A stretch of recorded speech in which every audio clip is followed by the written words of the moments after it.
super fast turn 11, which you take in 5th gear, 200 kilometers an hour here on a MotoGP bike. That sets up a real good overtaking opportunity down the hill on the brakes into turn 12, the 3rd gear, left-hander, the Saxon curve, the lap completed uphill into Queckenberg, turn 13. The tyre is going to real work out in those first 2 sectors. Overtaking hot spots, plenty of them. The most popular of all, though, this was Marco Bezzecchi versus Fabio Di Giannantonio, the final corner last year.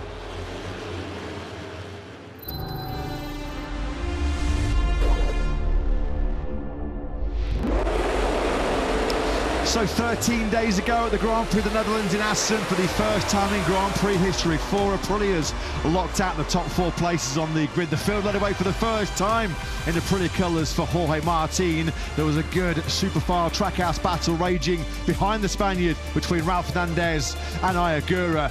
This 200 kilometres an hour scary crash though on lap 2 saw Marco Bezzecchi fail to score points on a Sunday once again as Ayagura started his charge through the field. He was as low as 5th or 6th in the early part of that Grand Prix of the Netherlands before Agura-san charged his way through the field.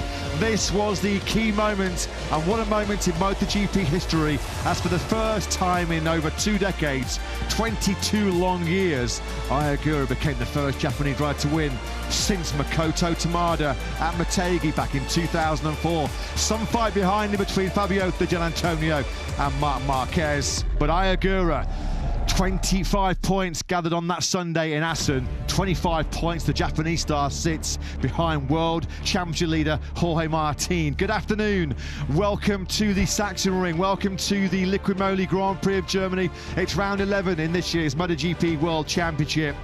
We've talked so often already throughout this weekend about how the first 10 Grand Prix have delivered so many plot twists, so many momentum changes. We've had another seismic move in the championship here today at the Grand Prix of Germany, because former world championship leader Marco Bezzecchi, second in the standings coming into the halfway point of this campaign, is missing in action. Marco Bezzecchi, his dreadful recent run, it's all gone horribly wrong, hasn't it, for Bez, after that dream victory in front of his home crowd in Mugello.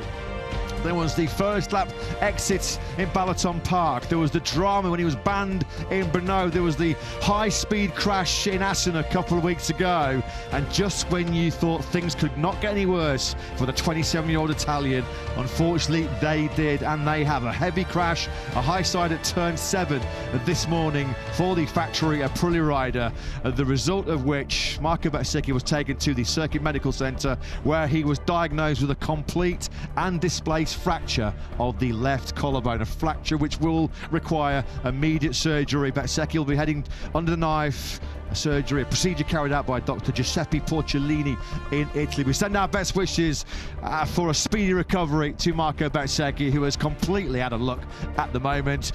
Our build-up then to this 11th sprint of the campaign with Marc Marquez on pole position for the 9th time here at the Sachsenring as he goes in search of a record-breaking 19th sprint victory. Matt Burt-Lewis will be in the commentary box, Jack Appleyard down in pit lane. And as we just mentioned, we've talked all weekend about how the pendulum has swung in terms of the championship chase, particularly at the top between the 2 factory Aprilias, but the worst possible news, the news we kind of feared after that heavy 4th gear, 170 km/h crash this morning for Marco Bezzecchi.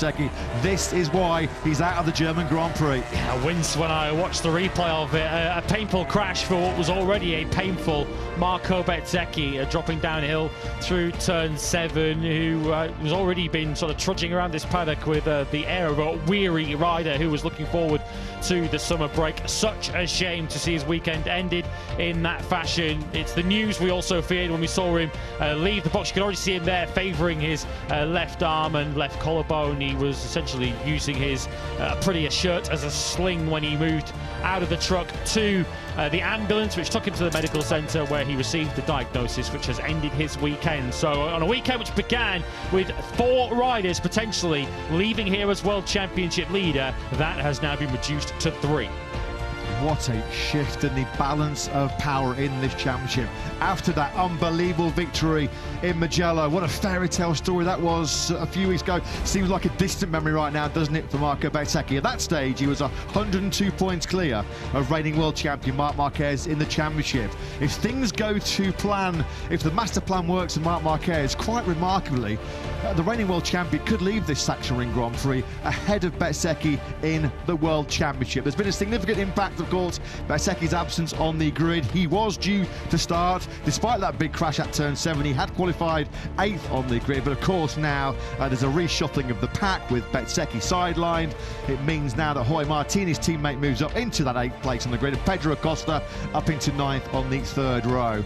No problems though. Is there ever problems for Marc Marquez here at the Sachsenring? The 33-year-old Spaniard bouncing back from an early crash yesterday morning on just his 3rd lap of the weekend at turn 3. Of course, it could only be one rider on pole position here this weekend once again. His 9th pole here. The record now for the most poles at a single circuit since records began all the way back in 1974. Who else could it be, Lewis? It was a pole position which showed Marc Marquez's class, his love affair with the Sachsenring, an all-time lap record, and he's going to take some beating from that pole. He is, and generally the history is that when Marc Marquez is firing on all cylinders, you don't beat him at the Sachsenring. Will that change today? Well, his brother is right next to him on the grid. It is a Marquez family double, 1 and 2. They start for the Sachsenring Sprint and for the Grand Prix tomorrow. 1:19.041 this morning for Marc Marquez, which means that one of the few Sachsenring records that he did not hold coming into this weekend, which was the all-time lap record, now also belongs to the king of the ring. He took it away from 27-year-old Italian Fabio Di Gianantonio. What a chance this is. Could Digia be our new world championship leader heading into the 3-week summer break before the British Grand Prix at Silverstone? He came to Sachsenring trailing Jorge Martin by just 16 points, with Martin deep on the grid, with no Marco Bezzecchi. What a chance this is for Digia and VR46 to pounce on some of that Nawali factory misfortune. Fabio Di Gianantonio's 5th front row start of the year. A little bit miffed that Marc took away his all-time lap record, but it shows how good Aprilia have been so far in 2026. This, the first Ducati front row lockout since last year, the Malaysian Grand Prix over in Sepang. Best qualifier, we said that a few times so far this year, for the Aprilia brand is the in-form Ralf Fernandez, who goes from 4th.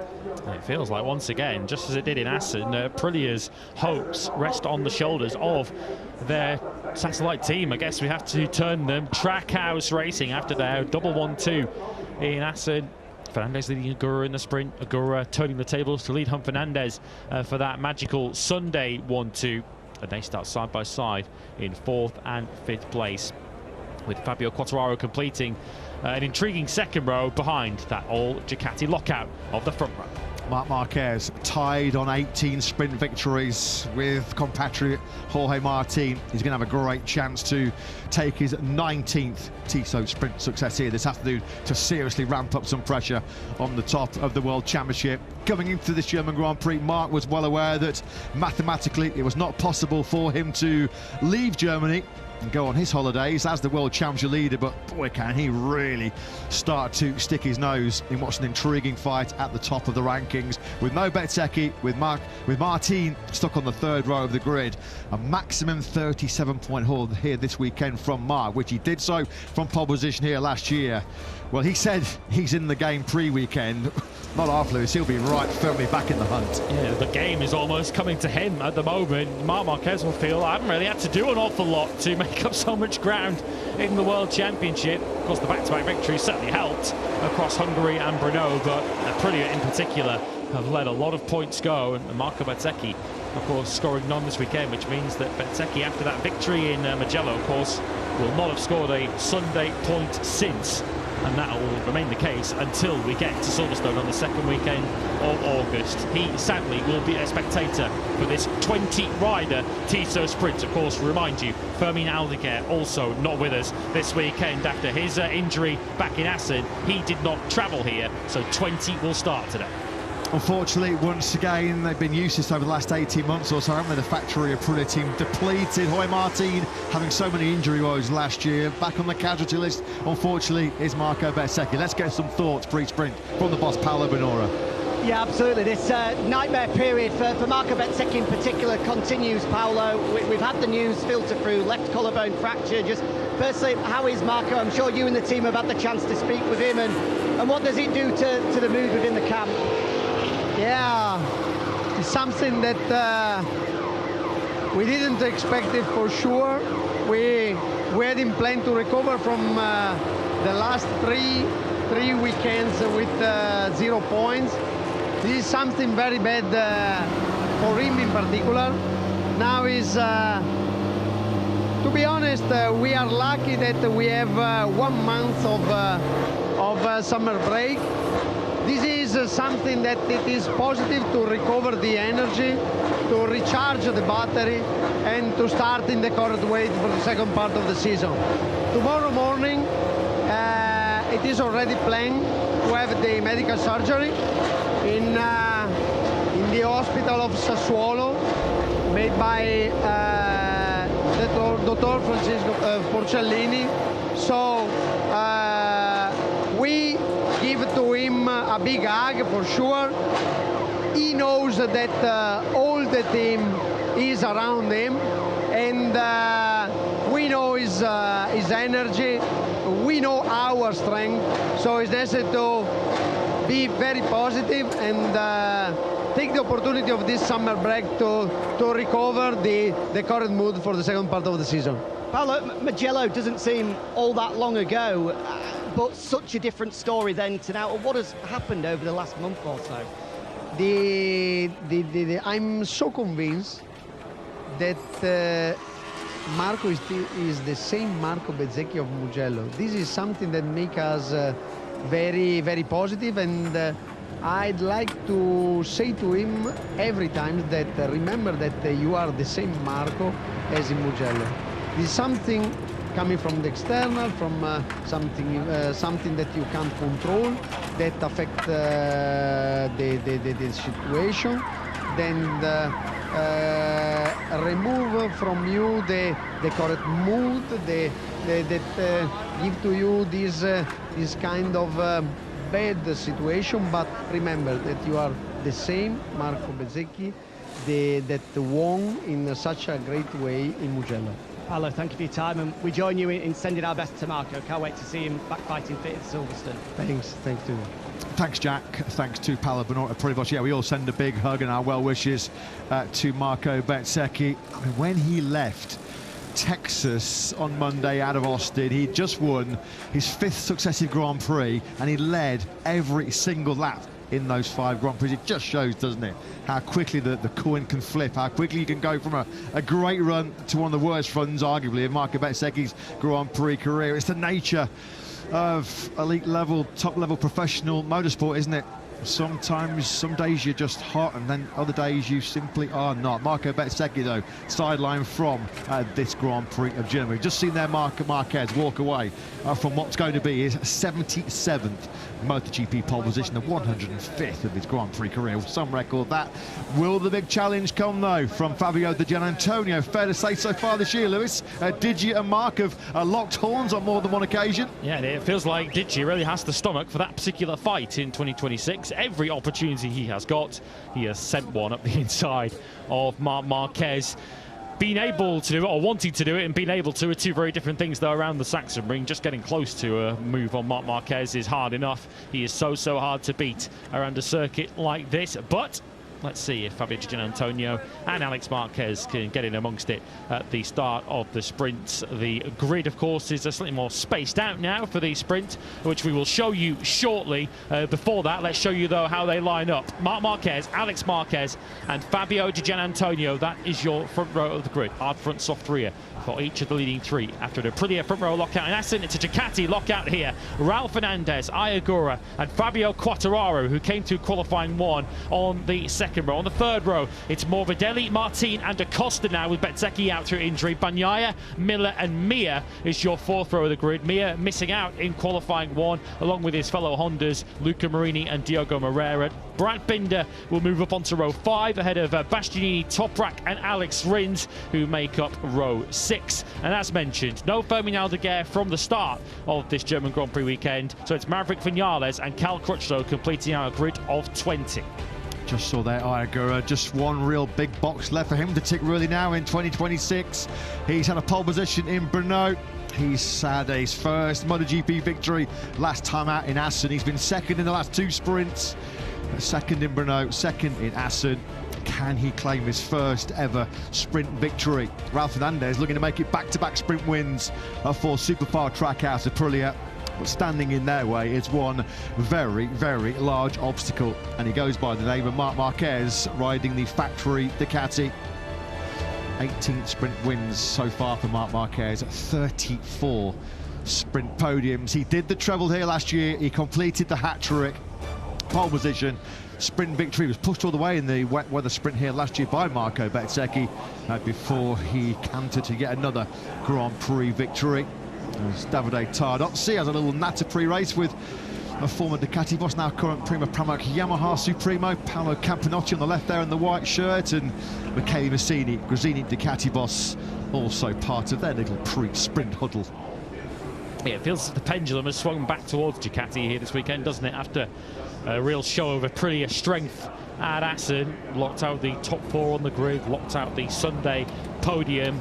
Is it now the opportunity for the Bologna Bullets to wrestle the momentum in the World Championship, and potentially for Fabio Di Giannantonio, if he can pull out a couple of big results, to maybe, just maybe, lead the MotoGP World Championship into the summer break? I was going to say stranger things have happened. Plenty of strange things have happened in this incredible 2026 season so far. Marc Marquez's all-time lap record lap this morning in Q2. Ducati's at 6th consecutive pole position here in Germany. They are undefeated in 3 previous sprints here. Twice the victor. He's unbeaten himself in a sprint here in Germany. Is Jorge Martin. Going to have to go some to continue that stellar record. Now on the factory Aprilia, of course, Jorge now bumped up to 8th place, middle of the 3rd row. Maverick Vinales, what's going through the mind right now of the Top Gun, who at the moment is at the bottom of the order in MotoGP.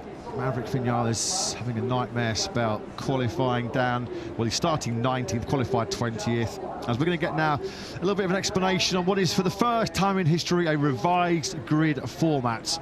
More space then now between every single row on the grid. This is the perfect illustration to explain the former format. 9 metres previously between rows, 3 metres between positions on the same row. That has been extended now up from 9 metres to 12 metres is the new gap between all rows on the grid. Of course, last time out in Assen we saw a blanket ban on whole shot devices, no launch devices now permitted in MotoGP. This is a further reaction to a couple of our serious first lap incidents we've seen most recently in Balaton Park and in Catalonia. Yeah, we're going to get our first, I guess, opportunity in practice to see what difference that will make to the start of the sprint coming up, whether it will be harder for some of those faster starters further back to make progress up the order. And it potentially is an even bigger opportunity or an even bigger benefit to be on pole position, as Marc Marquez is. Pole position number 77 of his MotoGP career and counting for the reigning world champion. And of course, he will not want to see any rider get injured, just like none of us do watching up here. But there is no room for sentiment at this level, and Marc Marquez must know, with Bezzecchi now sidelined for the rest of the weekend, he has got to take full advantage. Well, it was dreamland last time out in Assen, wasn't it, for Superfar Trackhouse Aprilia? Just a second team in Grand Prix history to take a clean sweep. 1-2 in the sprint, 1-2 in the Grand Prix. Only Ducati done that previously, the factory team in Motegi last year. Can they have another double podium here this afternoon? Let's get the thoughts of the boss, Davide Brivio, with Jack. Yeah, that's the big question. Back-to-back 1-2 finishes, Davide. Can you go and do it again? Can we have a hat-trick? Oh, that's, I mean, what we have done in Assen is something exceptional, I think difficult, and here, of course, but that's the past. I mean, we are approaching this weekend like a normal weekend, of course, and try to do our best. Probably here, of course, we know Marc is very strong, Ducati are showing great pace, so we're starting from a good position to be in a second row, try to play our card, and see what we can achieve and try to score points. I see what's happened. Would you say Raul looks slightly stronger than I at this current moment, or is it quite equal? Yeah, no, he has been very good through all the weekend, especially on a time attack, on a fast lap, but also on a pace. Yeah, it's not so bad. I wouldn't say, I don't know, stronger or not, because also, you know, he gets better and better. So they both quite comfortable on a bike. They are both quite happy about the setup and everything. So let's see what we can do. Thanks, Davide. Good luck. Thank you. Thanks, Jack. Thanks to Trackhouse boss Davide Brivio. Well, the omen's good for Ralph Hernandez. He started in Assen in 4th place and went on to win the sprint in emphatic fashion, and he pushed his teammate Ayagur all the way to the checker flag in that unforgettable Dutch Grand Prix for the American-based team. Marc Marquez produced something special, as he so often does at the Sachsenring here this morning. So too did Fabio Quartararo in the factory Yamaha.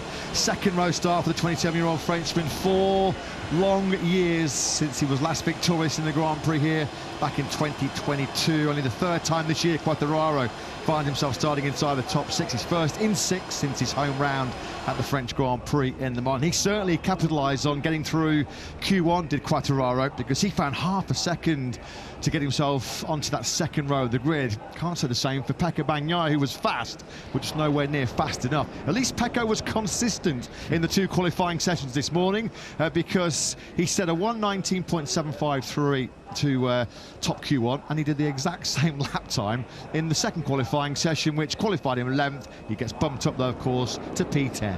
Yeah, fortunately it took a 1:19.0 for pole position from his teammate Marc Marquez, which is why Bagnaia finds himself back on that 4th row. But he has come from as far back as that to finish on sprint podiums already this season. He was 10th on the grid in Jerez, came through to finish the sprint, albeit a rain-affected sprint, in 2nd place, and 13th to a Sunday podium in Barcelona. There's Joan Mir, who is the leading Honda on the grid. We've had a bit of a familiar story, it has to be said, from a Honda point of view this weekend. We've often seen on Fridays the Hondas look good midway through practice, but then as everyone else makes that big step forward on a brand new soft rear tyre, Honda don't make that same step, which is why their first rider, the 2020 champion, starts 12th. Bagnaia 10th on the grid here today. He was 10th on the grid here last year and fought his way through to 3rd place in the Grand Prix, behind both Marc and Alex Marquez. The only rider so far this season is Pecco Bagnaia, that still has a 100-point scoring record in all 10 sprints so far this year. There is Jorge Martin there. An opportunity to stretch out that narrow 7-point lead over his absent teammate Marco Bezzecchi in the World Championship, as there is the now traditional pre-sprint and pre-Grand Prix routine, getting himself limbered up and fighting fit for what is about to come.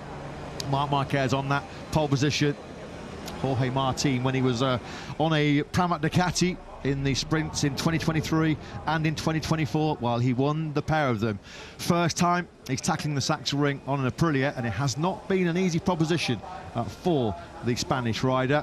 I think if Jorge can get out of here with a couple of top 5 finishes, he'll be super happy to take that into his summer break.